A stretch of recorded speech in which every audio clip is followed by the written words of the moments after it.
ઓમ ગણેશ હર હર મહાદેવ।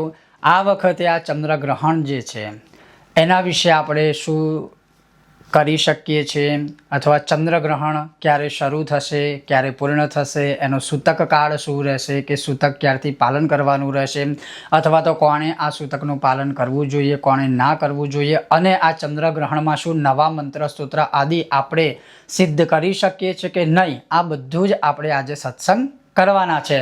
જો તમને આ સત્સંગ વિશે વિડીયો પસંદ આવે, લાઈક કરજો, શેર કરજો ને ચેનલ પર નવા હોય તો સબસ્ક્રાઈબ કરજો। તો ચાલો સત્સંગ શરૂ કરીએ। સૌથી પહેલાં એ જાણો કે આ જે ચંદ્રગ્રહણનો હું તમને સૂતક કાળનો સૌથી પહેલાં સમય બતાવીશ। હવે એ જે સમય છે સૂતક પાળવા માટેનો છે, પણ વૃદ્ધ હોય, બહુ ઉંમરવાળા, એમને કોઈ સૂતક પાળવાની જરૂર નથી ને એમને કોઈ દોષ લાગતો પણ નથી। સાવ નાના બાળકો હોય એમને પણ કોઈ સૂતક પાળવાની જરૂર નથી, એમને કોઈ દોષ લાગતો નથી। જે ગર્ભવતી મહિલાઓ છે કે બહેનો છે એમણે પણ કોઈ સૂતક પાળવાની જરૂર નથી, અને કોઈ બીમાર છે ને દવા કે ગોળીઓ લેતા હોય એમને પણ કોઈ પણ પ્રકારનું સૂતક ચંદ્રગ્રહણનું પાળવાનું રહેશે નહીં। તો એના સિવાય જે સ્વસ્થ લોકો છે અવશ્ય એ લોકોએ સૂતક પાળવું જ જોઈએ। અને આ સૂતકનો સમય શું રહેશે, તો સૂતકનો આરંભ દેશ કાળ પ્રમાણે જે છે એ 7 તારીખે બપોરે 12:19 શરૂ થશે, અને 8 તારીખની સવાર અને 7 તારીખની પછી જે રાત્રિકાળ છે 1:26 લગભગ રાતના 1:30 વાગે 7 તારીખના અને 8 તારીખની સવારે આ સૂતક પૂરું થશે। હવે એ સૂતક પૂરું થશે અને આરંભ થશે, એનો સમય તમે જાણ્યો। હવે ખગ્રાસ ચંદ્રગ્રહણનો આરંભ કેટલા વાગે થાય છે, તો 7 તારીખ રવિવારે 9:58 આ ગ્રહણ શરૂ થશે, અને આ ગ્રહણ સમાપ્ત થશે 7 તારીખની મધ્યરાત્રિ ના કહેવાય, પણ 7 તારીખની રાત્રિ અને 8 તારીખની સવારે 1:26 ને લગભગ 2 કે 3 સેકન્ડ, એટલે આપણે માનીને ચાલીએ કે 1:30 વાગે પૂરું થશે। તો આ જે ટોટલ આખા ગ્રહણનો જે સમય કે અવધિકાળ છે લગભગ 3.5 કલાકનો રહેશે।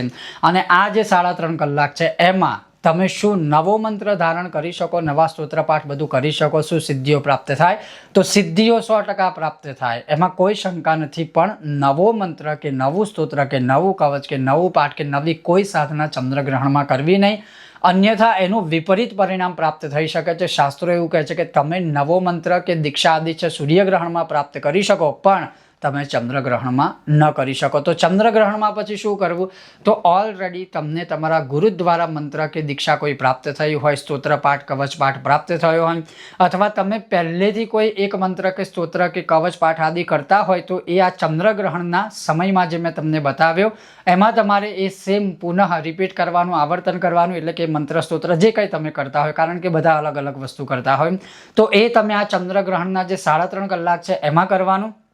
અને એ થઈ જાય એટલે માની લો કે તમારું એ જે સ્તોત્ર મંત્ર પાઠ કવચ આદિ છે એ જે છે ને એ રિચાર્જ થઈ જાય, અને ગ્રહણમાં કરેલું મંત્ર સ્તોત્ર પાઠ આદિ હોય એ એના ફળ વિશે કોઈ શબ્દ નથી, એટલે અક્ષય ગણું છે એટલું તમે જાણીને ચાલો।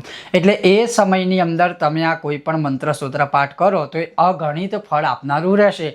હવે બીજો એક નિયમ શું છે, તો ચંદ્રગ્રહણ જ્યારે શરૂ થાય એટલે લગભગ 9:58 જે રાત્રે શરૂ થાય છે ચંદ્રગ્રહણ 7 તારીખની રાત્રે, તો એના પહેલાં સ્નાન કરવાનું, સ્નાન કર્યા પછી શુદ્ધ વસ્ત્રો પહેરી અને ભગવાન આગળ તમે આસન તમારું જે કંઈ છે એ પાથરી અને એની ઉપર બેસી જવાનું। હવે ગ્રહણના સમયે દીવો કે ધૂપ બત્તી કશું કરવાની જરૂર નથી। તમે ચાહો તો આ અનુષ્ઠાન કે મંત્ર જાપ છે કોઈ ભગવાનના મંદિરમાં કરી શકો છો, અથવા પોતાના જ ઘરમાં મંદિરની સામે બેસી અને તમારે કરવાનું। હું ફરી કહું છું, દીવો કરવાની જરૂર નથી કે ધૂપ બત્તી કશું કરવાની જરૂર નથી। એમનેમ જ તમે માળા કે સ્તોત્ર પાઠ આદિ કરો એટલે તમને સિદ્ધિઓ પ્રાપ્ત થાય। અને જ્યારે ગ્રહણ પૂરું થાય રાત્રિના અને સવારના 8 તારીખની સવારના અને 7 તારીખની રાત્રિના 1:26 લગભગ 1:30 વાગ્યા સુધી, પછી તમે જે વસ્ત્ર કપડાં પહેર્યા છે એની સાથે જ તમારે સ્નાન કરી દેવાનું અને પછી બીજા કપડાં પહેરી લેવાના।